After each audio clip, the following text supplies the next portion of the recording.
그다이 레기 아보 아이마 슈조시 라에드나 싹 통게더이러보 호이네 싹 통게더이니네 낭기수 하빠게고 싹 크라시 깐상 통두이노보 거리기노네 인상 항리바보 하우드레디 싸르로이 하이리레네 아두이네티다 아이 통비게더보 통비누 눅티기 통리부 아이 아둠 통자게 ngasi isuna potha halamaga hayeng amuk abok thongba tanni ko ai adum thongjage khoi boksidii adudi inja oine semage bo hoi se karot ka yendem ga se semau madu hekta iron chalage irola medana mamtona sawloidro sawninga ga sawsanudana hanubi gi macha dubo hanubi aina thong thaklaga chagani khandana charabadi aina thongambado masu chaba taba abo nang wararoye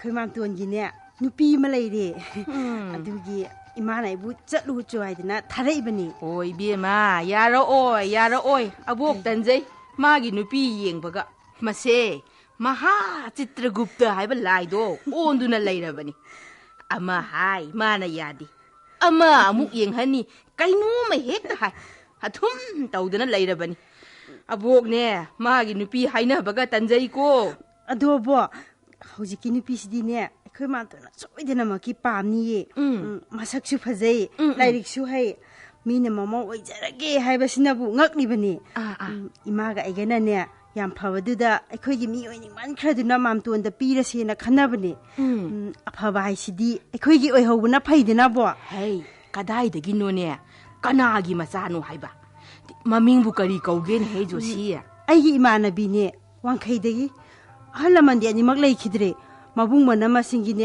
yanaba chatliba mine abo maming yam phajajani bedabati kawe aikhoina asambida beda kawe hai maming dudi gyan ga yam taramgadaba mi mali ne tabajane abo ma hoji MSc physics loire aine oja oiriba private school do aduda aikhoini punna oja oiminari josi abopu masak yegning eda yengobo masa khangandana ne nongmo purake aboksi uraga ne tong khangni magi ing tapa mung hadaba matamgi irang yaudaba matawdo sai khoi madi bedaba ubada ngaw khrabane bo madu tawdaba yadre he nang mamto ne jak chaba halakpada hekta hawdo si josi adu mamto ga je hige bo kanana khangmano da adu bu takpirabadi abokti wararoina kadai chatlibano kaidobano karimta he khangde se taksu ta amde nong he nganbadagina numit daw phawa pangchat ta chatli jaksu chaninga ga sai chaningdraga dum chade haboksu ne mi ama lei haidana magi cha khakpham thokpado khaklaga thambibagi wan khangde josi noi mamtonji karom thoklaga bano laikai gi kari gi thawyam pubadane makok maru ipha pharadana mamai ga do pungka ka hatlabani bema aduneba mamton bu warak pinaba ama thuna thijindaba yadreba khangde noina phanaba siloko abok yang ware he josi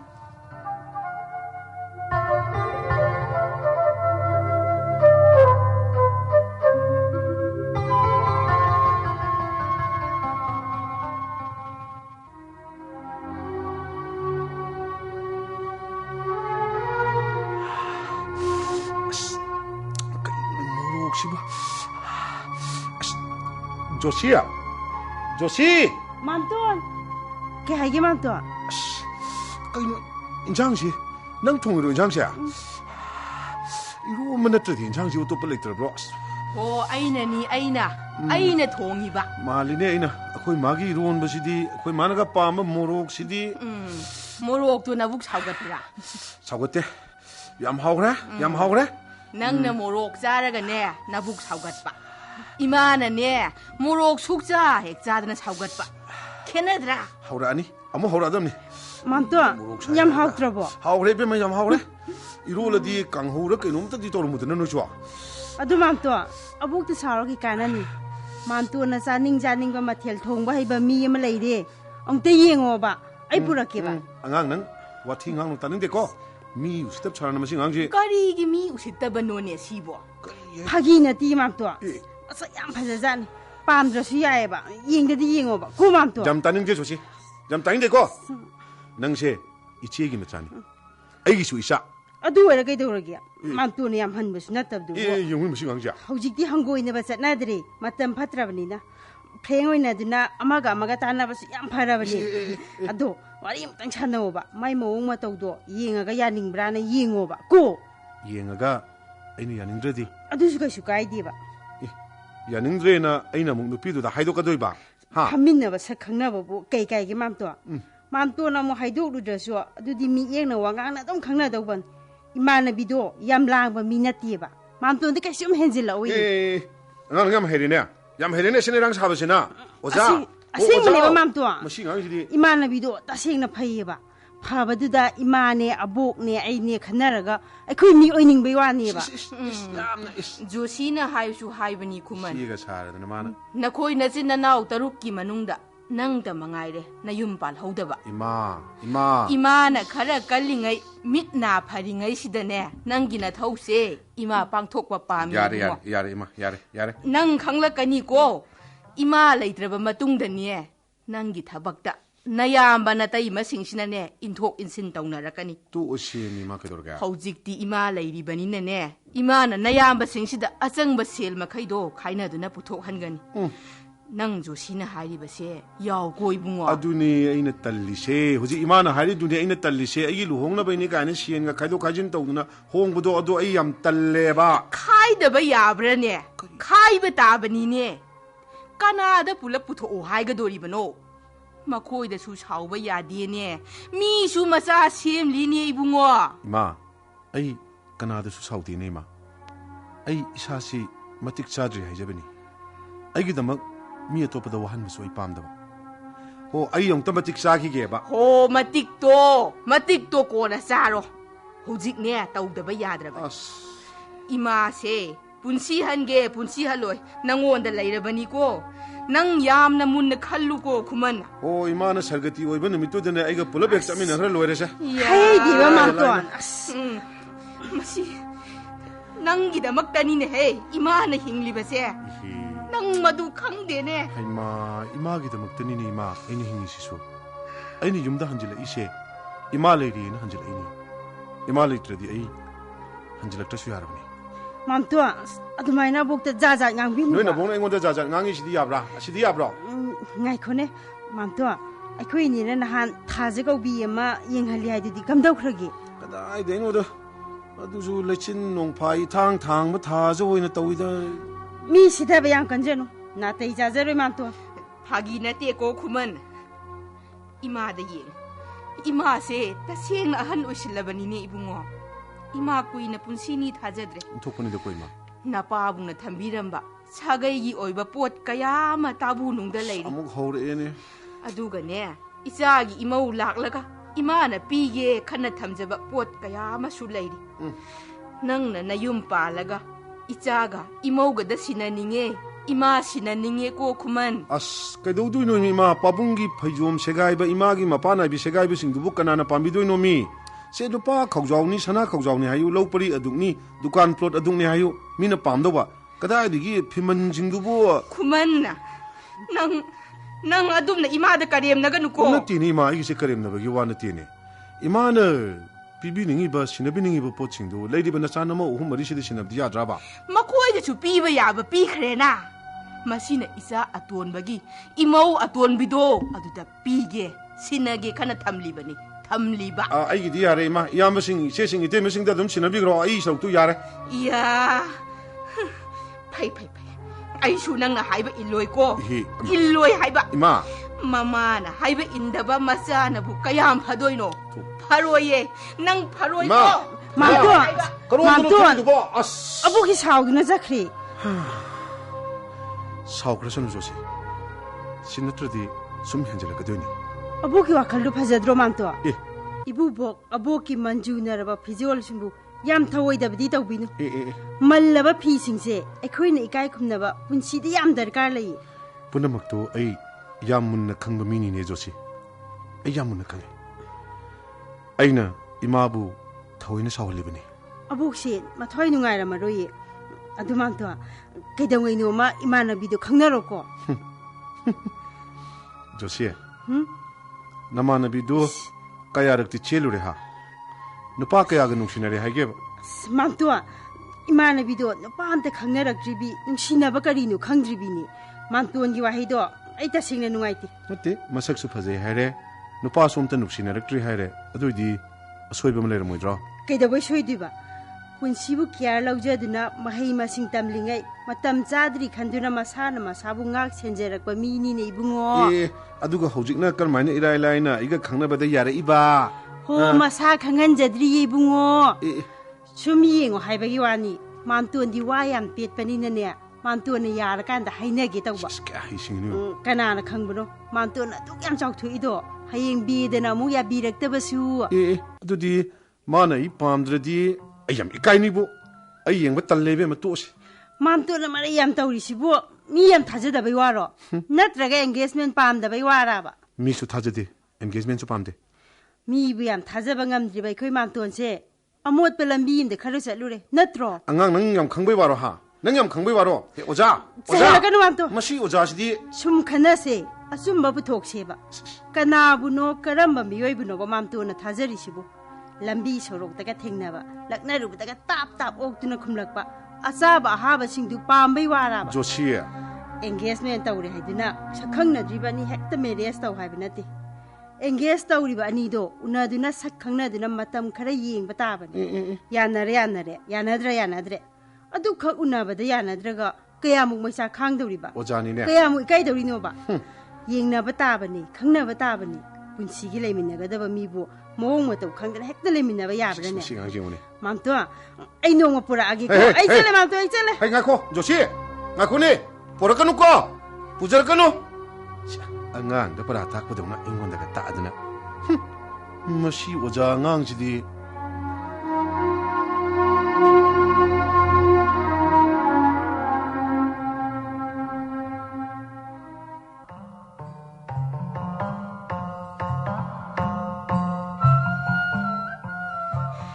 이비엠아 ꯆꯥ ꯊꯛꯁꯤꯁꯦ ꯑꯕꯣꯛꯅ ꯄꯤꯊꯛꯅꯤꯡꯃꯟꯈ꯭ꯔꯗꯅ ꯂꯣꯜꯂꯨꯔꯤꯕꯅꯤ ꯍꯣꯏ ꯏꯃꯥ ꯑꯕꯣꯛ ꯀꯧꯅꯤꯡꯕ ꯑꯃ ꯍꯦꯛꯇ ꯀꯧꯗꯥ ꯑꯩꯈꯣꯏ ꯖꯣꯁꯤꯒꯤ ꯃꯃꯥꯟꯅꯕꯤꯅꯤꯅ ꯑꯕꯣꯛ ꯀꯧꯔꯁꯨ ꯀꯩꯁꯨ ꯀꯥꯏꯗꯦꯗ ꯊꯛꯑꯣ ꯑꯩꯈꯣꯏ ꯑꯕꯣꯛꯅ ꯂꯣꯟꯕ ꯆꯥꯗꯤ ꯌꯥꯝ ꯍꯥꯎꯖꯥꯠꯅꯤ ꯈꯪꯕ꯭ꯔꯥ ꯊꯛꯀꯦ ꯍꯥꯎꯗꯧ ꯃꯥꯜꯂꯦ ꯆꯥꯅꯅꯕꯗꯤ ꯅꯥꯇꯩ ꯆꯥꯗ꯭ꯔꯦꯀꯣ ꯁꯦ ꯕꯤꯁꯀꯨꯠꯁꯦ ꯆꯥꯁꯤꯁꯦ ꯑꯕꯣꯛꯅ ꯌꯥꯝ ꯋꯥꯅ ꯍꯣꯠꯅꯕꯤꯔꯨꯔꯦ ꯀꯔꯤ ꯋꯥꯔꯨꯅꯤ ꯍꯥꯏꯒꯦꯅꯦ ꯑꯕꯣꯛ ꯀꯔꯤꯝꯇ ꯍꯦꯛ ꯋꯥꯗꯦ ꯑꯕꯣꯛꯅ ꯋꯥꯔꯤꯕ ꯍꯥꯏꯕꯕꯨꯅꯦ ꯏꯆꯥ ꯇꯣꯂꯦꯟ ꯇꯣꯟꯕꯗꯨꯒꯤꯗꯃꯛꯇꯅꯤꯅꯦ ꯑꯇꯩꯗꯤꯅꯦ ꯑꯕꯣꯛ ꯀꯔꯤꯝꯇ ꯍꯦꯛ ꯋꯥꯗꯦ ꯑꯩꯈꯣꯏ ꯑꯕꯣꯛꯅꯅꯦ ꯑꯩꯈꯣꯏ ꯃꯥꯝꯇꯣꯟꯒꯤꯗꯃꯛꯇ ꯋꯥꯕꯁꯤꯗꯤ ꯂꯩꯇ꯭ꯔꯦ ꯏꯕꯦꯝꯃ ꯅꯈꯣꯏ ꯑꯅꯤ ꯋꯥꯔꯤ ꯁꯥꯟꯅꯔꯝꯃꯨꯀꯣ ꯑꯕꯣꯛ ꯐꯤ ꯑꯃꯨꯛꯇ ꯐꯧꯔꯨꯈꯤꯒꯦ ꯍꯣꯏ ꯑꯕꯣꯛ ꯆꯥ ꯊꯛꯑꯣ ꯕꯦꯗꯥ ꯏꯪꯈ꯭ꯔꯅꯤꯌꯦ ꯖꯣꯁꯤ ꯆꯥ ꯊꯛꯄꯒ ꯂꯥꯏꯔꯤ ꯑꯩꯗꯤ ꯏꯀꯥꯏꯖꯕꯅ ꯁꯤꯗꯧꯔꯦ ꯅꯪꯗꯤ ꯅꯣꯏꯒꯤ ꯃꯥꯝꯇꯣꯟꯒꯤ ꯌꯨꯝꯅꯤꯁꯨ ꯍꯥꯟꯅ ꯍꯥꯏꯗꯦ ꯑꯩꯕꯨ ꯌꯥꯝ ꯇꯧ ꯉꯝꯕꯤ ꯃꯥꯜꯂꯝꯃꯣꯏꯗ꯭ꯔꯣ ꯑꯩ ꯉꯝꯃꯔꯣꯏ ꯑꯩ ꯍꯥꯟꯅ ꯆꯠꯂꯝꯃꯒꯦꯀꯣ ꯉꯥꯏꯈꯣ ꯀꯩꯅꯣ ꯃꯥꯝꯇꯣꯟꯗꯁꯨ ꯀꯩꯝꯇ ꯍꯥꯏꯗ꯭ꯔꯤꯌꯦ ꯏꯕꯦꯝꯃ ꯅꯪꯅꯅꯦ ꯃꯥꯝꯇꯣꯟꯕꯨ ꯌꯥꯅꯤꯡꯕ꯭ꯔꯥ ꯍꯥꯟꯅ ꯌꯦꯡꯍꯟꯈꯤꯒꯦ ꯈꯟꯗꯨꯅꯅꯦ ꯃꯥꯝꯇꯣꯟꯗꯤ ꯋꯥꯔꯤꯁꯦ ꯀꯩꯝꯇ ꯈꯪꯗ꯭ꯔꯤꯕꯅꯦ ꯍꯥ ꯑꯣ ꯅꯣꯏ ꯃꯥꯝꯇꯣꯟ ꯈꯪꯗ꯭ꯔꯤꯕ ꯍꯣ ꯑꯗꯨ ꯑꯣꯏꯔꯗꯤ ꯈꯔ ꯐꯔꯦꯗꯅ ꯍꯥꯏꯔꯨꯈꯤꯅꯨꯀꯣ ꯋꯥꯔꯤꯁꯦ ꯑꯩꯅ ꯍꯧꯕ ꯇꯥꯅꯤꯕ ꯏꯀꯥꯏꯖꯩꯕ ꯕꯦꯝꯃ ꯑꯩꯈꯣꯏ ꯃꯥꯝꯇꯣꯟꯗꯤ ꯌꯥꯝ ꯆꯝꯖꯥꯠꯅꯤ ꯍꯧꯖꯤꯛ ꯃꯇꯝꯗꯅꯦ ꯃꯥꯝꯇꯣꯟ ꯍꯣꯏꯒꯨꯝꯕꯗꯤ ꯑꯇꯥꯡꯕꯅꯤ ꯅꯤꯁꯥ ꯆꯥꯗꯦꯗꯣ ꯁꯃꯥꯖꯀꯤꯗꯃꯛꯇ ꯌꯥꯝ ꯈꯟꯕ ꯃꯤꯅꯤ ꯑꯋꯥ ꯑꯅꯥ ꯎꯕ ꯌꯥꯗꯦ ꯃꯇꯦꯡ ꯍꯦꯛꯇ ꯄꯥꯡꯉꯤ ꯃꯄꯨꯟꯁꯤꯗꯅꯦ ꯅꯨꯄꯤ ꯑꯝꯇ ꯈꯪꯅꯕ ꯅꯠꯇ꯭ꯔꯤꯌే ꯃꯥꯝꯇꯣꯟꯗꯤ ꯅꯪꯕꯨ ꯎꯕꯗ ꯑꯗꯨꯝ ꯏꯀꯥꯏꯈ꯭ꯔꯗꯝꯅꯤ ꯑꯗꯣ ꯃꯥꯅ ꯏꯀꯥꯏꯔꯁꯨ ꯅꯪꯅ ꯑꯗꯨꯝ ꯋꯥꯔꯤ ꯁꯥꯖꯜꯂꯣ ꯅꯪ ꯏꯀꯥꯏꯔꯨꯅꯣꯕ ꯃꯥꯗꯤ ꯋꯥ ꯉꯥꯡꯕꯁꯨ ꯍꯩꯇꯕꯅꯤ ꯅꯨꯄꯤ ꯍꯥꯏꯁꯦ ꯃꯥꯗꯤ ꯌꯥꯝ ꯍꯩꯅꯖꯗꯕꯅꯤ ꯑꯗꯨꯒ ꯅꯪꯕꯨꯁꯨ ꯑꯩꯅ ꯑꯩꯒꯤ ꯏꯅꯦꯇꯣꯟ ꯌꯥꯝ ꯑꯣꯏꯖꯅꯤꯡꯕꯗꯣ ꯑꯗꯨ ꯖꯣꯁꯤꯌꯥ ꯅꯣꯏ ꯃꯥꯝꯇꯣꯟꯗꯣ ꯂꯩꯕꯗꯤ ꯎꯗꯦꯅ ꯂꯩꯇ ꯃꯥꯜꯂꯦ ꯑꯩ ꯑꯕꯣꯛꯇ ꯍꯪꯒꯦ ꯕꯦꯃꯥ ꯖꯣꯁꯤ ꯍꯩ ꯖꯣꯁꯤ ꯇꯥꯔꯦ ꯑꯕꯣꯛ ꯀꯔꯤ ꯍꯥꯏꯒꯦ ꯑꯣ ꯁꯤꯗ ꯐꯤꯁꯦ ꯉꯥꯏꯍꯥꯛꯇ ꯄꯥꯏꯔꯨ ꯂꯥꯛꯑꯣ. ꯂꯥꯛꯑꯦꯕꯣ. ꯐꯝꯃꯝꯃꯨꯀꯣ. 이탄다. 너희 맘돈 장아디. ꯑꯩꯈꯣꯏ ꯃꯥꯝꯇꯣꯟ ꯆꯪꯉꯛꯑꯒꯅ ꯀꯗꯥꯏ ꯆꯠꯂꯨꯏ ꯑꯁꯨꯛ ꯊꯦꯡꯉꯐꯥꯎ ꯍꯦꯛꯇ ꯍꯥꯏꯖꯤꯜꯂꯣ. 하이게봐. 아두가 홍동나바 구데이가도 헥다 삐실라가 로이래. ꯑꯗꯨꯅꯤ ꯊꯧꯅꯥ ꯂꯩꯒꯗꯕꯅꯤ. ꯐꯝꯃꯝꯃꯨꯀꯣ. 호이. 투나 라오고. 아얌 하이네데. ꯑꯕꯣ ꯑꯕꯣ ꯀꯔꯤ ꯐꯤꯅꯣ ꯄꯥꯏꯗꯤꯕꯣ? ꯍꯩ ꯁꯤꯗ ꯂꯥꯎꯅꯍꯦ ꯅꯪꯕꯣ. ꯀꯩꯗꯧꯔꯒꯦ? ꯅꯃꯥꯟꯅꯕꯤꯁꯦ ꯎꯕꯗ ꯑꯕꯣꯛꯇꯤ ꯄꯨꯡꯉꯥꯎ ꯉꯥꯎꯔꯦꯅꯦ. ꯌꯥꯝ ꯅꯨꯡꯁꯤꯅꯦꯍꯦ. ꯃꯍꯥ ꯆꯟꯗꯥꯟꯗꯣ ꯂꯥꯛꯀꯅꯤ ꯍꯥꯏꯕꯒꯤ ꯋꯥ ꯈꯖꯤꯛꯇꯅꯤ ꯑꯩꯅ ꯍꯧꯗꯣꯛꯂꯨꯕ. ꯂꯣꯠꯈ꯭ꯔꯦꯗꯅ ꯍꯜꯂꯛꯇ꯭ꯔꯦ ꯍꯥꯏꯕ. ꯃꯥ ꯍꯟꯗ ꯍꯜꯂꯛꯈꯤꯁꯅꯨ. ꯉꯁꯤꯗꯤ ꯆꯞ ꯆꯥꯕꯤ ꯑꯃ ꯉꯥꯡꯅꯒꯦ ꯍꯥꯏꯕ. ꯑꯁ ꯑꯕꯣ ꯄꯦꯗ ꯇꯥꯈꯤꯅꯤꯌꯦ. ꯌꯥꯝ ꯏꯀꯥꯏ ꯊꯤꯕꯅꯦꯕ. ꯑꯩꯅ ꯑꯕꯣꯛꯈꯣꯏ ꯃꯥꯝꯇꯣꯟꯈꯣꯏ ꯈꯪꯗ꯭ꯔꯤꯕꯅꯦꯅ ꯅꯪ ꯃꯥꯝꯇꯣꯟ ꯌꯦꯡꯅꯤꯡꯕ꯭ꯔꯥ ꯌꯦꯡꯉꯣ ꯍꯥꯏꯁꯤꯟꯅꯗꯨꯅ ꯄꯨꯔꯛꯄꯅꯦꯕ. ꯃꯥꯝꯇꯣꯟ ꯈꯪꯍꯟ ꯂꯣꯏ 이반이는 ngambra yeng taredana. Oh aduni loisandaba yadrabani ko josi. Abok yang ware he.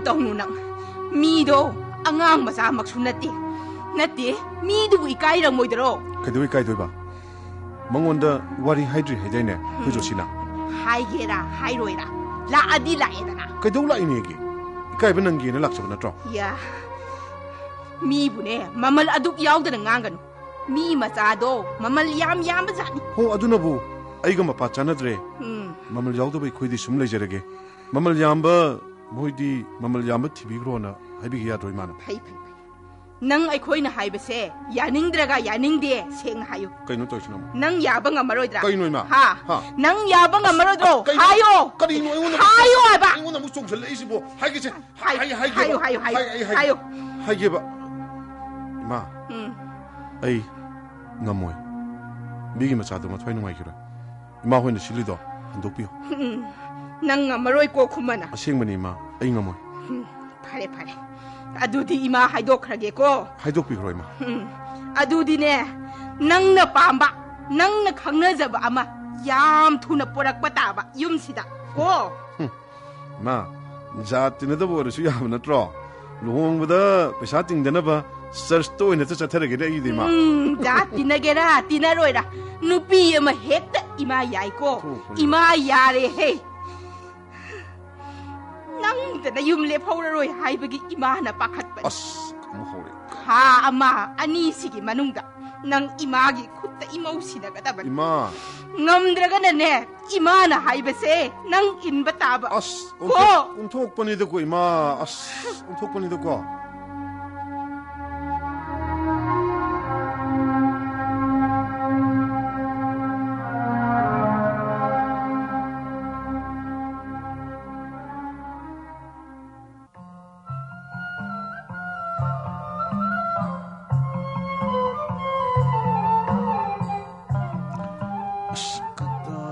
sakhragini gi mobile dubo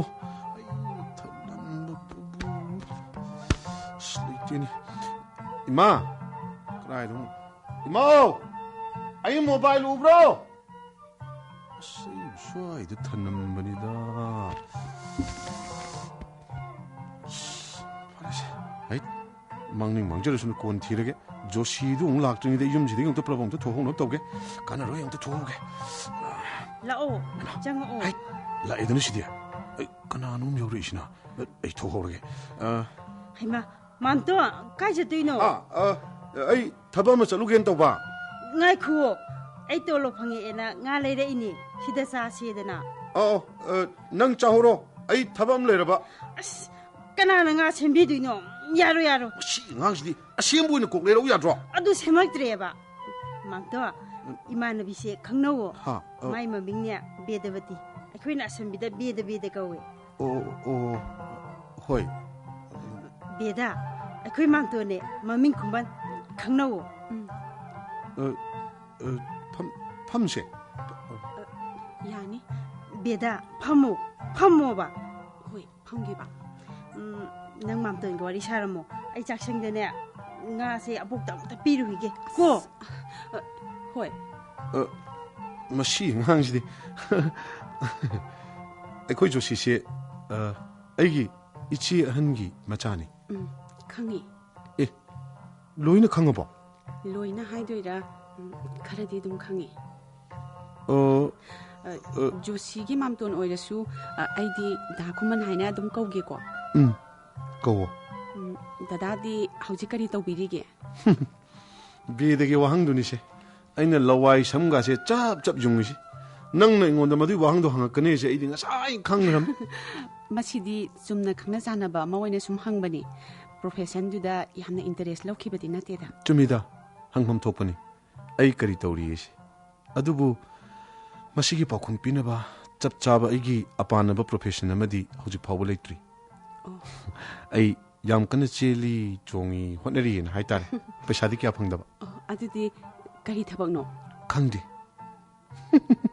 노무주 농당아마 폴리스키 체크포스트 아마다 check ꯇꯧꯕꯗ ꯏꯈꯥꯒꯤ ꯑꯉꯥꯡꯁꯤ ꯄꯣꯏꯗꯨꯅ ꯑꯩꯉꯣꯟꯗ ꯍꯪꯉꯤ ꯄꯣꯠꯅꯤꯀꯣ ꯀꯩꯗꯧꯔꯤ ꯑꯩꯅ ꯈꯨꯝꯃꯤ ꯀꯩꯁꯨ ꯇꯧꯗꯦ ꯆꯩꯁꯤ ꯂꯩ ꯄꯣꯠꯅꯤ ꯃꯥꯅ ꯀꯩꯅꯣ ꯀꯩꯁꯨ ꯇꯧꯗꯦ ꯍꯥꯏꯔꯤꯁꯤꯕꯣ ꯀꯥꯏꯅ ꯀꯩꯗꯧꯔꯒ ꯂꯩ ꯍꯨꯔꯥꯟꯕ꯭ꯔꯥ ꯍꯥꯏꯅ ꯃꯥꯅ ꯑꯩꯕꯨ ꯑꯩꯁꯨ ꯈꯨꯝꯐꯝ ꯈꯪꯗꯗꯅ ꯏꯃꯥꯅ ꯌꯨꯝꯗ ꯍꯩ ꯑꯆꯥꯔ ꯁꯦꯝꯗꯨꯅ ꯈꯔ ꯈꯔ ꯌꯣꯟꯖꯕꯗꯨꯗ ꯍꯩ ꯑꯆꯥꯔ ꯁꯦꯝꯃꯒ ꯌꯣꯟꯕꯗ ꯌꯥꯎꯁꯜꯂꯤꯅ ꯈꯨꯝꯃꯦꯕ ꯑꯗ ꯃꯥꯅ ꯄꯤꯀꯦꯠ ꯑꯃꯗ ꯍꯩ ꯀꯌꯥꯝ ꯍꯥꯞꯄꯤ ꯀꯔꯤ ꯀꯔꯤ ꯍꯩꯅꯣ ꯀꯌꯥꯝ ꯇꯣꯡꯉꯤ ꯃꯆꯟ ꯀꯩꯅꯣ ꯃꯤꯀꯨꯞꯇꯣ ꯑꯩꯁꯦ ꯃꯥꯒꯤ ꯄꯨꯔꯥ ꯁꯥꯟꯅꯐꯝ ꯑꯣꯏꯈꯤꯕꯒꯤ ꯋꯥꯅꯤꯁꯦ ꯃꯁꯤꯅꯤ ꯏꯁꯥꯒꯤ ꯆꯞ ꯆꯥꯕ ꯄ꯭ꯔꯣꯐꯦꯁꯟ ꯂꯩꯇꯕꯒꯤ ꯃꯤꯅ ꯑꯩꯕꯨ ꯍꯦꯛ ꯍꯦꯛ ꯀꯔꯦꯝꯅꯩ ꯑꯩꯒꯤ ꯋꯥꯍꯪꯁꯤꯕꯨ ꯀꯔꯦꯝꯅꯕ ꯑꯣꯏꯅ ꯊꯣꯛꯈ꯭ꯔꯕ꯭ꯔꯣ ꯁꯥꯎꯕꯤꯅꯨꯀꯣ ꯁꯥꯎꯗꯦꯗ ꯑꯗꯨ ꯗꯥꯈꯨꯃꯟꯅ ꯍꯧꯖꯤꯛ ꯐꯥꯎꯕ ꯃꯦꯔꯤꯌꯦꯖ ꯇꯧꯕꯤꯗ꯭ꯔꯤꯁꯤꯕꯨ ꯀꯔꯤꯒꯤꯅꯣ ꯑꯕꯣꯛꯇꯤ ꯌꯥꯝ ꯋꯥꯔꯝꯃꯅꯤꯕꯨ ꯑꯩꯅ ꯍꯧꯖꯤꯛꯇ ꯍꯥꯏꯖꯈꯤꯕꯗꯨꯅꯤ ꯑꯩꯒꯤ ꯐꯤꯕꯝ ꯅꯥꯇꯩ ꯌꯥꯝ ꯆꯥꯗꯦ ꯑꯩꯒꯤ ꯊꯥꯒꯤ ꯑꯣꯏꯕ ꯔꯦꯒꯨꯂꯔ ꯑꯔꯅꯤꯡ ꯑꯃ ꯂꯩꯕꯁꯨ ꯅꯠꯇꯦ ꯂꯨꯍꯣꯡꯉꯕ ꯃꯇꯨꯡꯗ ꯑꯣꯏꯔꯛꯀꯗꯕ ꯐꯤꯕꯝꯗꯨ ꯈꯜꯂꯨꯕꯗ ꯑꯩ ꯀꯤꯕ ꯑꯃ ꯄꯣꯛꯏꯗ ꯇꯁꯦꯡꯅ ꯍꯥꯏꯔꯕꯗ ꯑꯩ ꯑꯇꯣꯞꯄ ꯃꯤꯕꯨꯁꯨ ꯃꯇꯝ ꯃꯥꯡꯍꯟꯅꯤꯡꯗꯦ ꯅꯨꯄꯥꯗꯤ ꯅꯨꯄꯥꯅꯤ ꯅꯨꯄꯤꯒꯤꯗꯤ ꯃꯇꯝꯁꯤ ꯌꯥꯝ ꯄꯥꯝꯃꯨꯅꯤꯡꯉꯥꯏ ꯑꯣꯏ ꯈꯨꯗꯣꯡꯆꯥꯕ ꯌꯦꯡꯍꯧꯕꯅ ꯐꯅꯦꯅ ꯈꯜꯂꯤꯗ ꯀꯅꯥꯕꯨꯅꯣ ꯍꯥꯏꯕꯤꯔꯤꯁꯤꯕꯣ ꯁꯨꯝꯃꯛꯇꯕ ꯑꯣꯏꯕ ꯅꯨꯄꯤꯁꯤꯡꯒꯤ ꯋꯥꯅꯤꯗ ꯅꯨꯄꯤꯁꯦ ꯅꯨꯄꯤꯕꯨ ꯊꯥꯛꯄꯤꯒꯗꯕ ꯅꯨꯄꯥꯅ ꯌꯨꯝ ꯄꯥꯟꯕ ꯀꯤꯔꯒ ꯅꯨꯄꯤꯅ ꯀꯔꯝꯅ ꯄꯥꯟꯒꯅꯤ ꯌꯨꯝ ꯄꯥꯟꯕ ꯀꯤꯔꯤꯕ ꯅꯨꯄꯥꯁꯤꯡꯁꯦ ꯑꯃꯔꯣꯝꯗꯗꯤ ꯄꯥꯡꯗꯕ ꯋꯥꯅꯤꯡꯗꯕ ꯁꯨꯅꯤꯡꯗꯕꯅꯤ ꯍꯥꯏꯅ ꯂꯧꯕꯁꯨ ꯌꯥꯏ ꯃꯇꯝ ꯆꯥꯅ ꯌꯨꯝ ꯄꯥꯟꯗꯕ ꯅꯨꯄꯥꯁꯨ ꯍꯅꯨꯕ ꯃꯄꯥꯅ ꯃꯆꯥꯅꯨꯄꯥ ꯁꯦꯟꯅꯕꯗ ꯋꯥꯕꯗꯣ ꯌꯥꯝ ꯎꯔꯦ ꯃꯗꯨꯁꯨ ꯆꯨꯝꯃꯤ ꯌꯥꯝ ꯆꯨꯝꯃꯤ ꯗꯥꯈꯨꯃꯟꯗ ꯀꯩꯅꯣꯝꯇꯒ ꯍꯪꯒꯦꯅꯦ ꯍꯪꯉꯣ ꯗꯥꯈꯨꯃꯟꯒꯤ ꯂꯩꯔꯤꯕ ꯐꯤꯕꯝꯁꯦ ꯃꯨꯟꯅ ꯈꯪꯂꯕ ꯃꯤꯁꯛ ꯑꯃꯅ 와라버수 와민나르시 분치 람비세 다나타나디 까나가수 잣민나라로이 하라디 다다야 방암비가드라 아이디 좀 반가다바 마탐 얌 왓리 반드나 토키버수 예 아두와레수 미두나 ngaibang암니 하라디 아두다 목 아이나 아이기 눅시나비 레이 해나 하라디 눅시나비도 레닝 레죠 아이디 다코만부 타독바 숭암감모이 하라디 아두와라가나 낭나 돈비 오이타레드나 아이나 마나 아두와레수 마나 야이 오이게 하라디 가만 떠봐 아스 아두디 아이주 꼭 멈출래다 너희 오자싱세 왕앙나 바얌 사키 양와이 아코이 조시수 떠드레네 오자싱세 헤이 조시 낭마 돈세 야나라 말린 헤이 얌 녹민나레네 ꯑꯩꯅ ꯍꯥꯏꯗ꯭ꯔꯣ ꯑꯕꯣ ꯕꯦꯗꯕꯨ ꯎꯕꯗ ꯑꯩꯈꯣꯏ ꯃꯥꯝꯇꯣꯟ ꯁꯣꯏꯗꯅ ꯌꯥꯔꯛꯀꯅꯤ ꯍꯥꯏꯗꯅ ꯍꯥꯏ ꯈꯪꯗꯦꯀꯣ ꯅꯃꯥꯗ ꯍꯥꯏꯌꯨ ꯑꯩꯗꯤꯅꯦ ꯃꯌꯨꯝꯗ ꯍꯥꯏꯕ ꯍꯦꯛꯇ ꯆꯠꯂꯒꯗꯕꯅꯤꯀꯣ ꯑꯕꯣ ꯃꯥꯝꯇꯣꯟꯒꯤ ꯗꯥꯏꯇ ꯑꯕꯣꯛꯅ ꯕꯦꯗꯒꯤ ꯗꯥꯏꯇꯅ ꯑꯩꯅ ꯅꯣꯏ ꯃꯥꯝꯇꯣꯟꯗꯤ ꯍꯧꯖꯤꯛ ꯑꯩꯒꯤ ꯈꯨꯠꯇ ꯂꯩꯔꯦꯗꯅ ꯀꯝꯗꯧꯏ ꯉꯁꯤꯗꯤ ꯅꯝꯗꯅ ꯊꯦꯡꯅꯍꯜꯂꯦꯗꯅ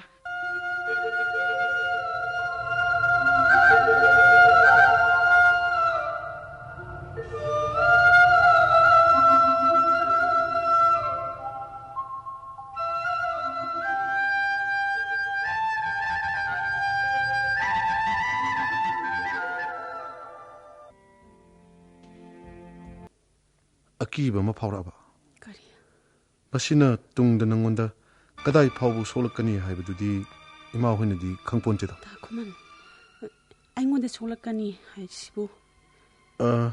ꯑꯩꯒꯤ ꯋꯥ ꯑꯝꯇ ꯇꯥꯕꯤꯔꯝꯗꯅ ꯅꯪꯕꯨ ꯃꯃꯧ ꯑꯣꯏꯅꯕꯒꯤꯅꯦꯅ ꯍꯥꯏꯕ ꯂꯥꯛꯏꯗꯣ ꯍꯣꯏ ꯑꯩꯗꯤ ꯃꯗꯨ ꯌꯥꯕ ꯁꯨꯡꯉꯝ ꯉꯝꯃꯣꯏ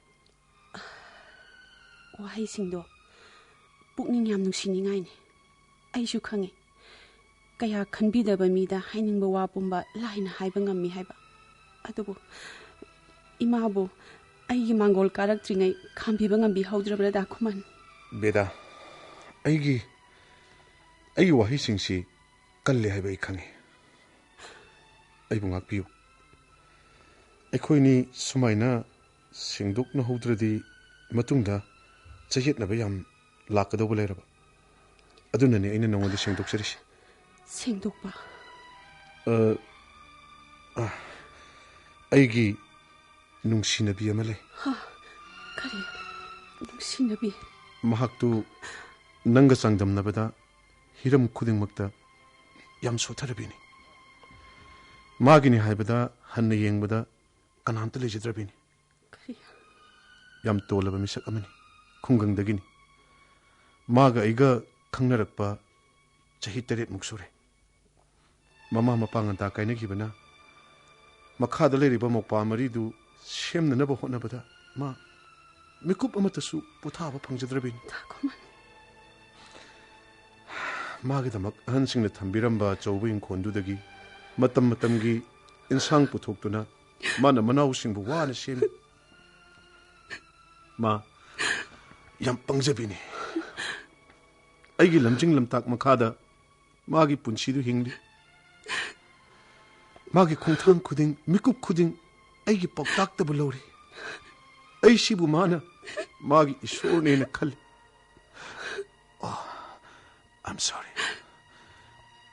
ꯅꯪ ꯑꯩꯕꯨ ꯃꯥꯏꯟ ꯇꯧꯔ ꯃꯥꯜꯂꯦ ꯅꯪ ꯀꯞꯄ ꯃꯥꯜꯂꯦ ꯕꯦꯗꯥ ꯑꯩ ꯀꯞꯄꯦ ꯑꯩꯒꯤ ꯊꯃꯣꯏꯒꯤ ꯐꯤꯖꯪ ꯍꯥꯡꯗꯣꯛꯇꯨꯅ ꯆꯪꯂꯛꯂꯦ ꯈꯟꯖꯗꯨꯅ ꯑꯩꯅ ꯀꯌꯥꯗ ꯍꯔꯥꯎꯅ ꯊꯣꯛꯆꯔꯛꯈꯤꯕ ꯑꯗꯨꯕꯨ ꯊꯃꯣꯏꯁꯤꯕꯨ ꯃꯤꯔꯥꯏꯕꯤꯔꯝꯂꯒ ꯆꯠꯈꯤꯕ ꯃꯍꯥꯛꯇꯨꯒꯤꯗꯃꯛꯇꯗꯤ ꯅꯠꯇꯦ ꯕꯦꯗꯥ ꯑꯩꯒꯨꯝꯅ ꯂꯥꯏꯕꯛ ꯊꯤꯕꯤ ꯃꯥꯒꯤ ꯋꯥꯔꯤꯗꯨꯗꯅꯤ ꯃꯥꯁꯨ ꯑꯩꯁꯨ ꯄꯨꯟꯁꯤ ꯋꯥꯔꯤ ꯑꯁꯦ ꯆꯞ ꯃꯥꯟꯅꯩꯗ ꯈꯨꯃꯟ ꯈꯦꯅꯔꯤꯕ ꯍꯥꯏꯕꯕꯨ ꯃꯥꯅ ꯃꯅꯥꯎꯁꯤꯡꯕꯨ ꯌꯦꯡꯁꯤꯟꯗꯨꯅ ꯍꯤꯡꯂꯤ ꯑꯩꯅ ꯏꯕꯨꯡ ꯏꯅꯝꯃꯁꯤꯡꯒꯤ ꯃꯤꯠꯌꯦꯡꯈꯥꯗ ꯍꯤꯡꯂꯤ ꯃꯁꯤ ꯈꯛꯇꯅꯤ ꯑꯗꯨꯕꯨ ꯖꯣꯁꯤꯅꯗꯤ ꯗꯥꯈꯨꯃꯟꯁꯦ ꯅꯨꯡꯁꯤꯅꯕ ꯀꯔꯤꯅꯣ ꯈꯪꯖꯗ꯭ꯔꯤꯕ ꯃꯤꯁꯛꯅꯤ ꯍꯥꯏꯅ ꯍꯥꯏꯈꯤ ꯆꯨꯝꯃꯤ ꯑꯩꯒꯤ ꯏꯇꯧꯅꯅꯤ ꯑꯗꯨꯕꯨ ꯉꯁꯤꯗꯤ ꯑꯩꯒꯤ ꯑꯁꯦꯡꯕ ꯁꯛꯇꯝ ꯈꯪꯉꯕ ꯅꯠꯇ꯭ꯔꯥ ꯈꯪꯂꯦ ꯑꯩꯕꯨ ꯀꯔꯤꯅꯦꯅ ꯈꯜꯂꯤ ꯕꯦꯗꯥ ꯑꯇꯤꯌꯥꯁꯦ ꯃꯆꯨ ꯌꯥꯝꯃꯤ ꯕꯦꯗꯥ ꯃꯆꯨꯁꯤꯡꯁꯤꯒꯤ ꯃꯔꯛꯇ ꯗꯥꯈꯨꯃꯟꯁꯨ ꯑꯃꯅꯤ ꯑꯇꯤꯌꯥ ꯍꯥꯏꯕ ꯃꯃꯤꯡ ꯑꯃꯈꯛꯇ ꯃꯨꯕꯁꯨ ꯌꯥꯎꯏ ꯁꯪꯕꯥꯟꯅꯕꯁꯨ ꯌꯥꯎꯏ ꯋꯥꯛꯊꯥꯡꯅꯕꯁꯨ ꯌꯥꯎꯏ ꯕꯦꯗꯥ ꯉꯁꯤꯗꯤ ꯍꯥꯏꯅꯤꯡꯉꯤ ꯑꯩ ꯅꯪꯉꯣꯟꯗ ꯃꯥꯏꯊꯤꯔꯦ ꯗꯥꯈꯨꯃꯟ ꯑꯩꯕꯨ ꯆꯩꯌꯨ ꯑꯩꯕꯨ ꯊꯤꯅ ꯑꯃꯨꯛꯇ ꯆꯩꯕꯤꯌꯨ ꯕꯦꯗꯥ ꯄꯤꯁꯛ ꯄꯤꯛꯂꯤꯉꯩꯗꯒꯤ ꯏꯃꯥ ꯏꯄꯥꯒꯤ ꯃꯊꯝꯕꯥꯛꯇ ꯅꯥꯎꯊꯤ ꯁꯥꯖꯕ ꯐꯪꯂꯛꯇ꯭ꯔꯕ ꯀꯤꯊꯤ ꯀꯤꯔꯨꯝꯅ ꯍꯧꯔꯛꯈꯤꯕ ꯄꯨꯟꯁꯤꯁꯤꯅ ꯀꯅꯥꯕꯨꯁꯨ ꯁꯥꯎꯈꯤꯗ꯭ꯔꯤ ꯀꯅꯥꯕꯨꯁꯨ ꯆꯩꯈꯤꯗ꯭ꯔꯤ ꯕꯦꯗꯥ ꯄꯨꯛꯅꯤꯡꯒꯤ ꯑꯄꯥꯝꯕ ꯋꯥ ꯑꯃꯠꯇꯁꯨ ꯍꯥꯏꯖꯕ ꯉꯝꯈꯤꯗ꯭ꯔꯤ ꯉꯁꯤꯁꯨ ꯑꯗꯨꯃꯉꯥꯏ ꯗꯥꯈꯨꯃꯟꯗ ꯑꯩ ꯀꯔꯤꯝꯇ ꯍꯥꯏꯕ ꯉꯝꯃꯣꯏ ꯑꯗꯨꯕꯨ ꯀꯩꯗꯧꯔꯕ ꯍꯥꯏꯈꯣ ꯃꯈꯥ ꯍꯥꯏꯔꯣ ꯕꯦꯗꯥ ꯍꯥꯏꯈꯣ ꯗꯗꯥꯗ ꯑꯩꯅ ꯌꯥꯝꯅ ꯀꯜꯂꯛꯆꯕ ꯑꯃꯈꯛ ꯂꯩ ꯍꯥꯏꯌꯣ ꯗꯗꯥꯒꯤꯗꯤ ꯏꯃꯥ ꯂꯩ ꯑꯩꯒꯤꯗꯤ ꯏꯃꯥ ꯂꯩꯇꯦ 이마부 세바 떡저게 칼로레 마시 각디 애기 와칼 라라 말레다다 다쿠만 이마부 루네 떠환비요 아이 다쿠만 기닝바 통나나바 알라마나 하이베 인다비 아마 오이크라게다다 낭게 빠마 마뚱이나 이마부 세바 떡은 낭 아이부디 사오는 거베다 사우데 아이 다쿠만부터 세는 사우데 마시디 라이바키 와니 다쿠만나 루홍두나 라우가다비 다다기 통갈다 디우티기 망골 오카다비 라이박 파비 융기 락스미도 아이부 오요 탐람다바기 와니 베다 ꯅꯪ ꯗꯥꯀꯨꯃꯟ ꯅꯍꯥꯛꯀꯤ ꯂꯨꯍꯣꯡꯕꯒꯤ ꯆꯟꯗꯣꯟꯗꯣ ꯑꯩꯅ ꯁꯣꯏꯗꯅ ꯊꯤꯟꯒꯅꯤ ꯕꯦꯗꯥ ꯂꯝꯊꯥꯡ ꯈꯨꯜꯂꯛꯀꯤ ꯀꯣꯌꯦꯠꯅ ꯗꯥꯀꯨꯃꯟꯒꯤ ꯀꯣꯛꯇ ꯌꯦꯠꯄꯗꯣ ꯌꯥꯝ ꯐꯖꯗꯧ ꯃꯥꯜꯂꯦ ꯅꯤꯡꯊꯧ ꯃꯆꯥꯗ ꯃꯆꯥ ꯃꯥꯟꯗꯧ ꯃꯥꯜꯂꯦ ꯌꯥꯝ ꯐꯖꯅꯤꯌꯦ ꯗꯗꯥ ꯕꯦꯗꯥ ꯅꯪꯗꯤ ꯑꯆꯧꯕ ꯃꯤꯒꯤ ꯂꯤꯆꯠ ꯆꯠꯂꯤ ꯀꯥꯏꯔꯕ ꯊꯃꯣꯏꯗꯨꯕꯨ ꯐꯥꯖꯤꯟꯗꯨꯅ ꯁꯥꯎꯅꯤꯡꯕ ꯏꯀꯥꯏꯕ ꯀꯌꯥ ꯈꯨꯗꯨꯝ ꯆꯟꯁꯤꯟꯗꯨꯅ ꯆꯤꯟꯕꯥꯟ ꯊꯣꯡꯗ ꯃꯣꯃꯣꯟ ꯅꯣꯛꯄ ꯉꯝꯂꯤ ꯅꯪꯁꯦ ꯐꯤꯗꯝ ꯂꯥꯐꯝꯅꯤ ꯕꯦꯗꯥ ꯑꯣ ꯑꯩꯁꯦ ꯀꯔꯤꯒꯨꯝꯕ ꯃꯇꯝ ꯑꯃꯗ ꯑꯩꯅ ꯑꯩꯒꯤ ꯄꯨꯟꯁꯤꯗ ꯗꯥꯀꯨꯃꯟꯕꯨ ꯌꯥꯝꯅ ꯗꯔꯀꯥꯔ ꯂꯩꯔꯛꯄ ꯃꯇꯝꯗ ꯑꯃꯨꯛꯇꯪꯗꯤ ꯀꯧꯖꯔꯛꯀꯦ ꯑꯃꯨꯛꯇꯪꯗꯤ ꯑꯩꯒꯤ ꯅꯥꯛꯇ ꯂꯥꯛꯄꯤꯌꯨꯕ ꯂꯥꯛꯀꯦ ꯅꯪꯅ ꯍꯦꯛ ꯀꯧꯔꯛꯄ ꯈꯨꯗꯤꯡꯃꯛ ꯑꯩ ꯁꯣꯏꯗꯅ ꯂꯥꯛꯀꯅꯤ ꯑꯩ ꯌꯥꯝ ꯅꯨꯡꯉꯥꯏꯔꯦ ꯗꯥꯀꯨꯃꯟ ꯉꯁꯤꯒꯤꯗꯤ ꯗꯗꯥ ꯌꯧꯕꯤꯔꯣ ꯅꯨꯡꯁꯤꯅꯕ ꯊꯨꯡꯅꯕꯤꯌꯨꯀꯣ ꯗꯗꯥ ꯕꯦꯗꯥ ꯂꯩꯍꯧꯔꯣ ꯑꯩ ꯑꯃꯨꯛ ꯆꯠꯂꯒꯦꯀꯣ ꯂꯩꯍꯧꯔꯒꯦ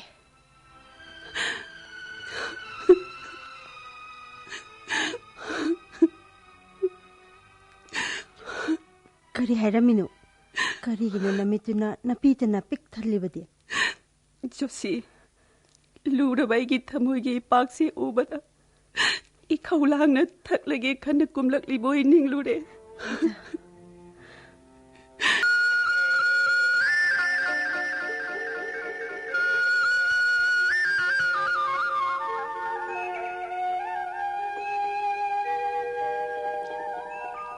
카메는 신도 몰라봐 몰라오래 카멜라 신바 마카자이 랑트릭 랑바싱두나 아이나 케라가 다쿠말 우나바 톨락바다 와시ꯠ키 사가이 마탁두다 아이부 옌라가 노카우리바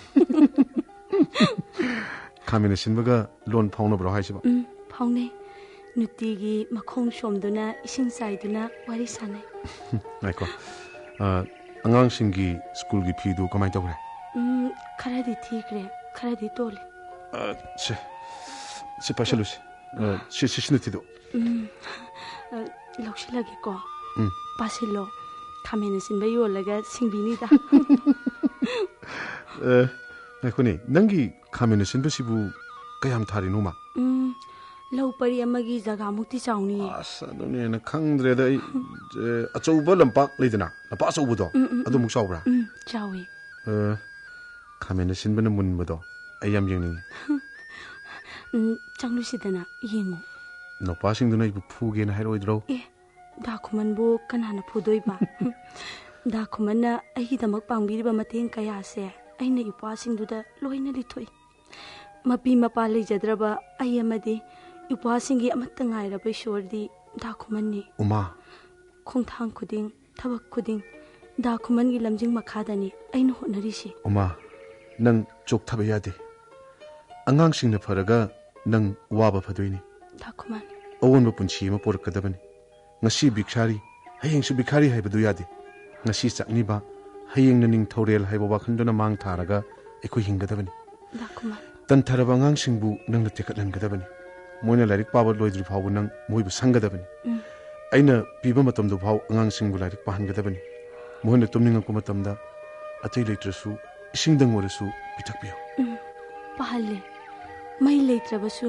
चरु थादुना चरुगी मैंगांदा पहले उमा थबल फरगना थबंदा पाय अदुनि नंग यम फौको खांग यम कलुको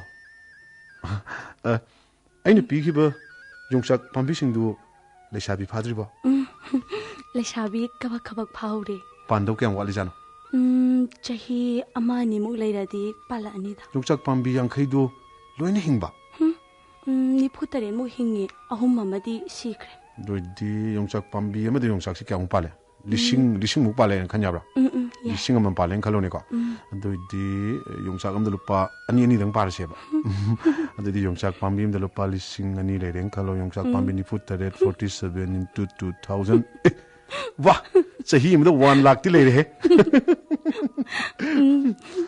अदुदगी अइना अलु थानी ngok ngauba aluna leinungda da kumani yongsak maru changbisingbduna mathakta aluga yongsak kana pau phauna duna wari sanabado yengningdro aduni ani yam yengningi se aduni ꯍꯧꯖꯤꯛꯇꯤ ꯈꯥꯃꯦꯟ ꯑꯁꯤꯟꯕ ꯊꯥꯕ ꯂꯣꯏꯔꯒ ꯀꯩꯅꯣ ꯊꯥꯗꯣꯏꯁꯦ? 시댁이디 닝탐 장아버니나 알루 한감 고비 탐jet만 비 타바 호라니. 엄마, 프리티비세 ꯅꯪꯅ ꯖꯣꯏ ꯇꯧꯗꯣꯏꯅꯤ. ꯃꯍꯩ ꯃꯔꯣꯡꯒꯤ ꯄꯨꯀꯩꯅ ꯋꯥꯠꯇ꯭ꯔꯕꯗꯕꯨ ꯀꯅꯥꯒꯤ ꯃꯤꯈꯥꯅꯣ ꯑꯩꯈꯣꯏꯅ ꯄꯣꯟꯗꯣꯏꯁꯦ? 다구만. ꯑꯗꯣ ꯑꯩ ꯋꯥꯝ ꯌꯥꯏꯕꯤꯒꯦ. ꯁꯝꯄꯣꯠ ꯈꯣꯏꯕꯗꯣ ꯃꯤ ꯅꯦꯛꯊꯣꯛꯁꯦꯕ. ꯃꯤ ꯅꯦꯛꯊꯣꯛꯑꯣꯕ. ꯄꯩꯁꯥꯗꯣ ꯑꯩꯅ ꯄꯤꯅꯤꯒꯗꯧꯔꯒꯦ. ꯅꯪꯒꯤ ꯊꯣꯛꯂꯕ ꯅꯈꯨꯠꯇꯨꯅ ꯂꯩꯇꯪꯒꯥꯏ ꯃꯊꯛꯇ ꯂꯩꯕꯥꯛꯀ ꯇꯧꯕꯗꯣ ꯑꯩ ꯃꯗꯨ ꯄꯥꯝꯗꯦꯗ. 다구만. ꯈꯨꯡꯒꯪꯒꯤ ꯄꯨꯟꯁꯤꯗꯗꯤ ꯃꯁꯤꯒꯤ ꯑꯋꯥꯕ ꯀꯩꯁꯨ ꯂꯩꯇꯦꯗ. ꯄꯩꯁꯥꯗꯣ ꯄꯥꯝꯃꯨꯏ. ꯑꯗꯨ ꯑꯣꯏꯔꯁꯨ ꯌꯥꯗꯦ. ꯅꯁꯛꯇꯣ ꯊꯤꯖꯤꯜꯂꯛꯀꯅꯤ. ꯅꯣꯡꯃꯗꯤ ꯑꯩꯈꯣꯏ ꯂꯩꯀꯥꯏ ꯃꯌꯥꯝꯅ ꯅꯪꯕꯨ ꯃꯧ ꯑꯅꯧꯕꯤꯅꯤꯅ ꯌꯦꯡꯅꯗꯣꯏꯅꯤꯅꯦ ꯈꯪꯉꯕꯣ? ꯑꯁꯦꯡꯕ? ꯑꯁꯦꯡꯕ. 다구만. 시부고. ꯀꯩꯅꯣ ꯁꯤꯕꯣ? ꯏꯪꯈꯣꯜꯗ ꯄꯥꯟꯕ ꯉꯥꯛꯇꯅꯦ. ꯄꯨꯡꯗꯣꯟꯒ ꯈꯥꯃꯦꯟ ꯑꯁꯤꯟꯕꯒ ꯂꯐꯣꯏꯒꯅꯤ. 이마나 그다이더기노나 한가디. 이마나비기 맞잖아 비럭분이 하요 그이노. 하이로이. 아싱보다 좀 하이네이디.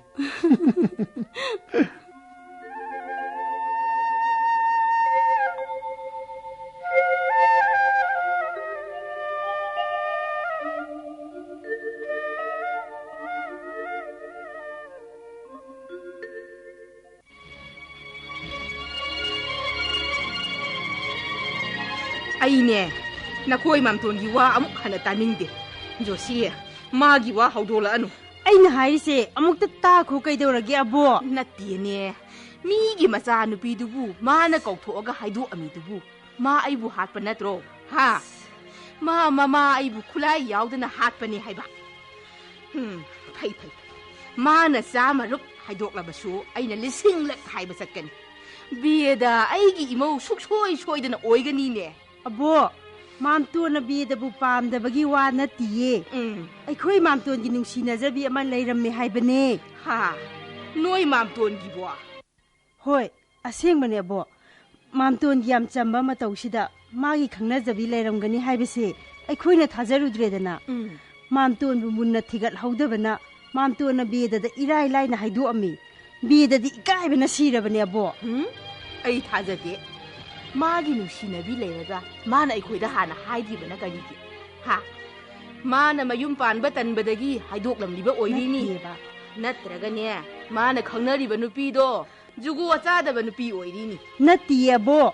따생나막 맘돈기 누시나자비 레람메바.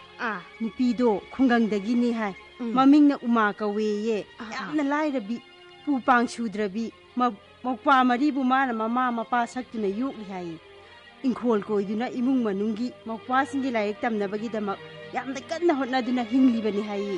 ꯀꯔꯤ ꯍꯥꯏꯕ ꯖꯣꯁꯤꯌꯥ? ꯅꯪꯒꯤ ꯋꯥꯔꯤꯁꯤꯕꯨ ꯁꯦꯡꯂꯕ꯭ꯔꯥ ꯍꯥꯏꯕꯅꯤ? ꯑꯁꯦꯡꯕꯅꯦ ꯑꯕꯣ. ꯑꯕꯣꯛꯅ ꯌꯥꯔꯛꯑꯣꯏ ꯄꯥꯝꯃꯣꯏ ꯍꯥꯏꯕꯒꯤꯗꯃꯛ ꯃꯥꯝꯇꯣꯟꯅ ꯑꯕꯣꯛꯇ ꯍꯥꯏꯗꯕꯅꯦ. ꯕꯦꯗꯒꯤ ꯃꯐꯝꯗ ꯃꯥꯝꯇꯣꯟꯅ ꯂꯥꯟꯕ ꯅꯠꯇꯤꯌꯦ. ꯑꯕꯣꯛ ꯑꯩꯈꯣꯏ ꯑꯅꯤꯅ ꯂꯥꯜꯂꯕꯅꯦ. ꯍꯩ, ꯅꯨꯄꯤ ꯃꯆꯥꯗꯨꯒꯤ ꯄꯥꯎꯁꯦ ꯇꯥꯕꯗ ꯑꯕꯣꯛꯄꯨ ꯈꯣꯡꯗꯒꯤ ꯇꯣꯟ ꯐꯥꯎꯕ ꯇꯨ ꯆꯨꯡꯈ꯭ꯔꯦꯅ ꯍꯦ ꯖꯣꯁꯤ. ꯑꯕꯣ, ꯕꯦꯗꯗꯤ ꯀꯝꯗꯧꯕ? ꯀꯝꯗꯧꯅꯤ? ꯑꯗꯨꯅꯤꯅꯦ. ꯑꯕꯣ, ꯃꯥꯝꯇꯣꯟ ꯂꯥꯛꯑꯦ. ꯍꯥ, ꯅꯪ ꯃꯥꯝꯇꯣꯟ ꯂꯥꯛꯑꯦꯕ? ꯃꯥꯝꯇꯣꯟ? 조시야, ngасina noy aboka nanga karamba anouba meeting? anouba meetingne 맘ꯇꯣꯟ. ꯀꯩꯅꯣ ꯃꯌꯣꯝꯗꯨꯕꯣ? ꯁꯦ ꯂꯧꯁꯦ. ꯄꯨꯡꯇꯣꯟ ꯌꯥꯎꯔꯤꯕꯅꯤ. ꯆꯥꯎ, ꯌꯥꯝ ꯐꯖꯕꯅꯤ. ꯆꯥꯒꯦ. 네네 우마나 하페이로. 헤이, 마시 아지, 마시 그러니 마시 영어이네. 너한테 까난 하기 너한테. 만, 난 까리기 와 로리게 이붕어. 이마부 까리기 좀 팔리버노 하이바. 이마 우마기 와리 뿜바캉. 마기 와리네 이마기 타모이부 마기 만학다 징싱. 시앙시 로이 하이디고 니 시앙시. 낭네 이마부 까리기 아둑 파트나 칸바노네 이붕어. 이마다네 이모기 레이팜 따오. 이모도 우나게. 이모 오이저라게 하이두나 먹부하싱두다 하이루게. 이모부 우닝에네 구만. 이마.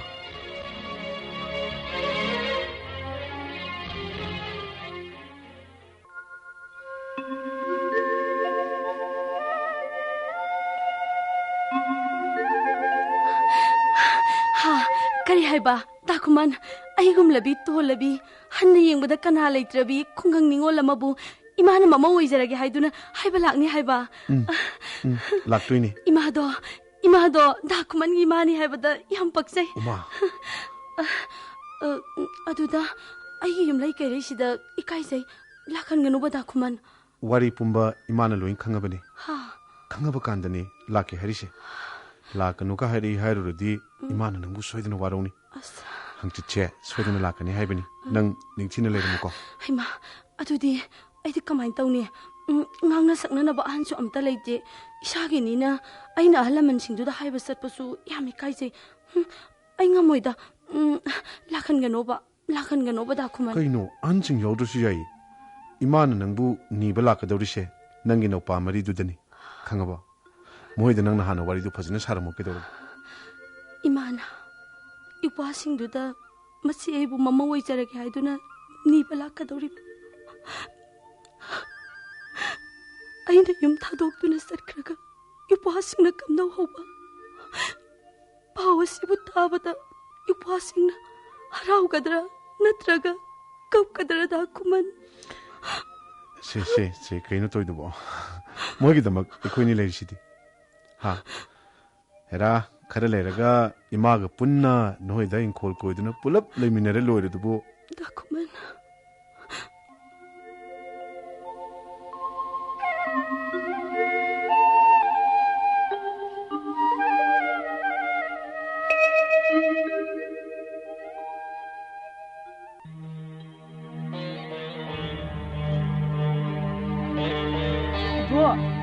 Abo, hey Josie, launi jang une. Ngarang kamdauba namo yeng besat lu bedubo. Imai pema. Onthong na phajana silam khraba jani he. Uma haiba lai haiba du ne. Khun gi mi makhaido mayum da ma ta leitre. Uma gi mayum da loi yom ba jani. Abok su ne, jana thakna na bado phana phajana di pubani. Adubu kona di ne he. Maduna tiye aina khangningi di. Nupi dubu kamdaugi haibani. Yam nushine he. Yam ing takbine. Aigi khongse paiduna mana khoirammiba. Mamaido haigat pa phawbi hek ngamjadi he ibema. Masakti kamdauya bo. Phajaibu. Josie tasengna phajai he. Asengba. Abo bidadagi tadraba natro. Nangdi wahangdo abok kumaroi Josie. Bedado abok na yamna nungsina he. Adubu kamdawni. Masu he na phaba mada thokpu oisanu khalli ne abok na. Abo.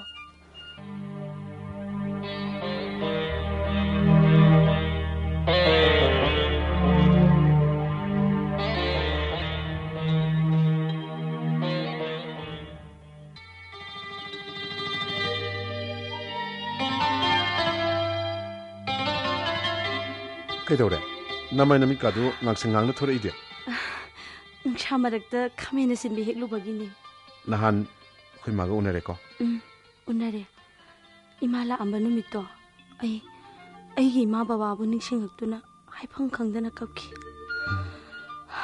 ꯏꯄ꯭ꯋꯥꯁꯤꯡꯁꯨ ꯑꯩꯅ ꯀꯔꯤꯒꯤ ꯀꯞꯂꯤꯕꯅꯣ ꯈꯟꯕꯗ ꯃꯈꯣꯏꯁꯨ ꯑꯣ ꯈꯣꯡꯅ ꯀꯞꯈꯤ ꯂꯩꯀꯥꯏꯒꯤ ꯏꯅꯝꯃ ꯏꯅꯦꯁꯤꯡꯅ ꯑꯩꯈꯣꯏꯕꯨ ꯊꯦꯝꯅꯕ ꯍꯣꯠꯅꯕꯗ ꯋꯥꯅꯈꯤ 이마나수 낭부 우보다 그야 하라우지키 이마나부 그 해ರಂ게 투는 홍나시 하이 자우는 홍금시 나상악다 라오 하이 다쿠만 아이기 레이타바세 이마나 우두나 아이부 뭉시두나 하이바니다 캉데다 아이네 юм지 타독두나 ሰር크라가 이빠싱시나 감다호가 와칸시막다나 아행 쿠딩 tumba야데 낭 와가노 오마 낭기다막 ꯑꯩ ꯍꯤꯡꯂꯤꯗꯅ ꯅꯨꯄꯥꯁꯤꯡꯒꯤꯗꯃꯛ ꯑꯩꯈꯣꯏꯅꯤ ꯍꯣꯠꯅꯅꯤ ꯀꯩꯅꯣ ꯅꯣꯡ ꯆꯨꯗꯧꯔꯦ ꯌꯨꯝ ꯍꯟꯕꯗ ꯂꯝꯕꯤꯗ ꯆꯣꯠꯂꯅꯤ ꯀꯃꯥꯏꯅ ꯇꯧꯅꯤ ꯅꯣꯡꯅ ꯆꯣꯠꯄꯕꯨ ꯀꯩꯅꯣ ꯆꯣꯠꯁꯁꯅꯣ ꯆꯣꯠꯍꯟꯅꯤꯡꯗꯦꯕ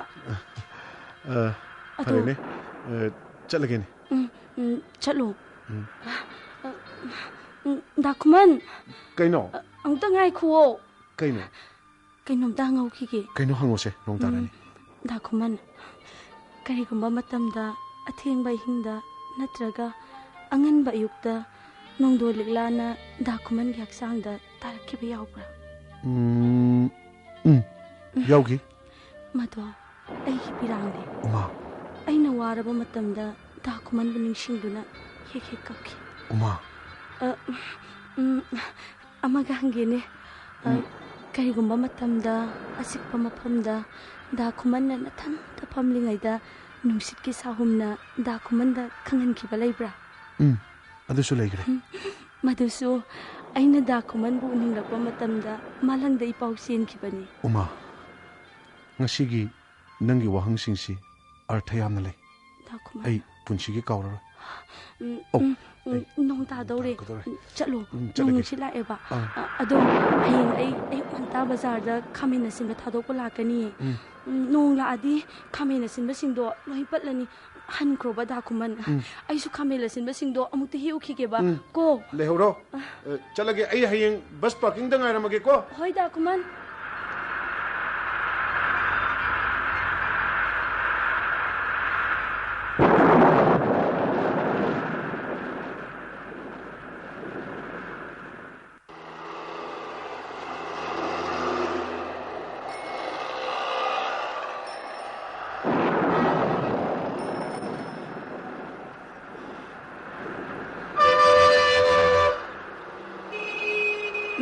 nupi punsida amuktang pangjaba luhong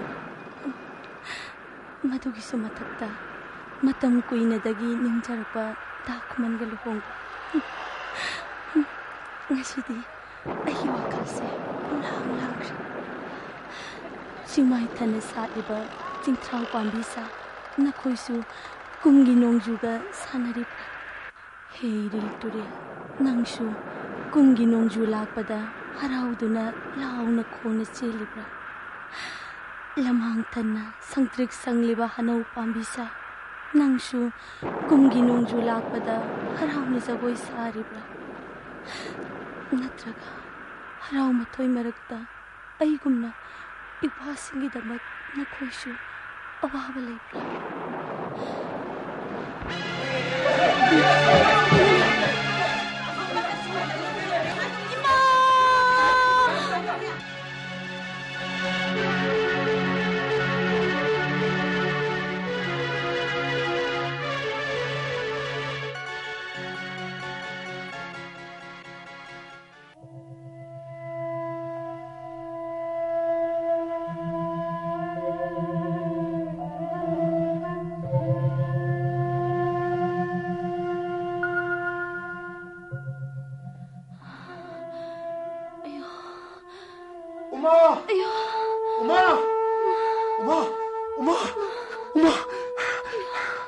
Uma, sa ilay. Si wangang, Uma, lagi to, lagi. Si wangang, Uma. Kayo na to, si Diyan suelo, Uma. Wangang, si. Dakuman. Uma. Hanap ki mabok si mati. Dakuman gi ning matungan ba ngamloy daure. Kayo na nga, Uma. Dakuman gi laman tondo na. Ay, sarpat araw. Uma, si, ako diyan ko. Kayo nang nangangit mo. Kayo nang nangangit mo, Uma. Kayo nang nangangit mo. Si. Egi. Uma. Egi. Maray magtira ba yung pasing do? Uma. Masiyay po. Ngayram gani. Uma, si, ako diyan ko. Mo sila ni. Ay napawpig naman nang atay kayo dukan nga no. Atay kayo dukan nga no. Punamak ay naloy na panabasin nga no. Si, hatang po tao wangang nga no, si. Wangang nga no. Dada. Uma. Ay, wayang nangangning eh. Uma. Ano po? Uma. Ngam silak tre. Uma. Ay, ngam tre. Uma. Si, nabi pa. Uma. Hey, Uma.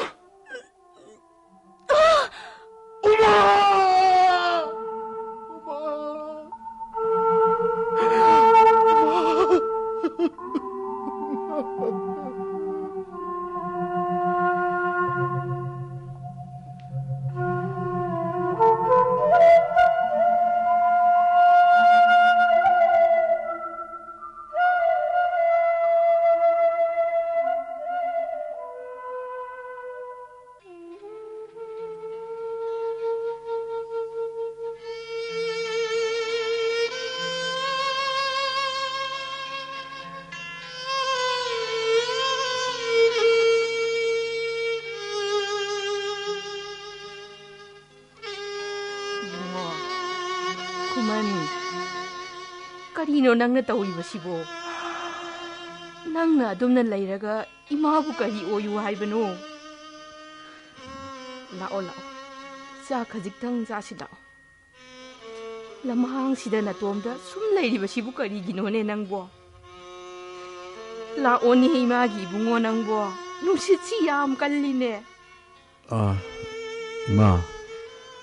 ima chathokpiruro ai ngakhtang lejarakhi ma madu yade kaya kuire ge nangna chak charak thriba bo bidla i beda bo bema nang la idana abo lao beda ga manton gwari sasano abo ibani cha lo luse lolusi salo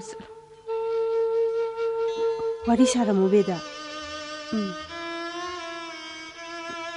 장음대 하이라가 뭉신 마락 시달 레이비스 부까리기노 임나 상세 농돌릭라 뭉싯기 사훔 ngairam libani adubu laktre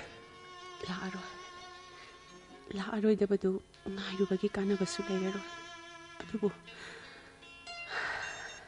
ningsin biriba natra noma aina haijakibado बेदगी पुंसीदा यामना दरकार लैबा नुमित अमदा अमुक्तंग ददाबु कौजरके हाइना निंगसिंगली अइनसु हाइकी बेदने हेक कौरप खुदिन अइसु लाकने हक्चांग गंभीरबनिना कौजबगी महुत्ता लाक्सरिबने याम कायगदरा कायते हायो नंगी करी दरकार लेरगे बेदा अइना अइगी पुंसीदा 다쿠만부 야함나 दरकार लेबा नुमित्तो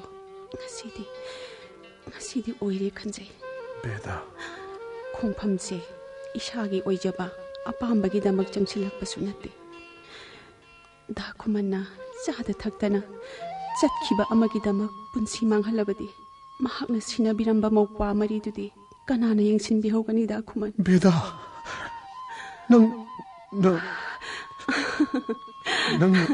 दाखुमन आई ngasidi khangle दाखुमन गी नुंसीबा थवान मिजा कुमलांगे थवान मिजा की मंगालदी सांदे अतोपदा खक लांसिन बंगम बनते लंगदुना अदोमले आइशु अरंगबदुदा ngauजबनी बेदा अदुबु आइगी नुंसीबदी लैमन चनख्रगा लोइखिगदबा नुंसीबा लैगी लैनम सुनते खोइथुमनरबा जिनबानगी नायाकी तातु सुनते आइगी नुंसीबसु दाखुमनबु अहानबु उजबा मिकुपतुदगी थमोहिनुंगदा हक्तुना थमख्रबा नुंसीबनी ऐ नंगु याम मुन्ना खंगी बेदा अदुबु पुंसी सिंगसिदी कांखों चाइरे ऐ कदाइदा लेपलिबनु खंगदी दाखुमन इशागी इमिंग फाव कौसिलगे हिंगबा शिबा अनिगी खेनबा इंगोंदा कैसु लेट्रे ऐ सिनिंगे बेदा मधुकी दमक्तनी संजफम पीबी खिद्रबा बेदना इकाई इकी पुमनमक थादोक्तुना लेपलरिबसे दाखुमन नंग वाखल चोइबा यादे नंग मांगखिबा यादे दाखुमनगी कांखों चाइरबा पुंसीदो सिन खोंजिनजगे हाइबगी दमक लाक्सरिबनी मसी याबियो बेदा आइबु इकाई खंगदबिनिसु हाइबियो अदुबु आइबुदी अमुक्ता नुंसीबियो दाखुमन बेदा नंगना नोंगमा हाइखिबदाय अतियासे मचु यामी दाखुमन ngashidi ishagi machudagi khanghodana manglakpa nangi nongho amada ai punsi atiase atoppa machu amana kupsin khamale beda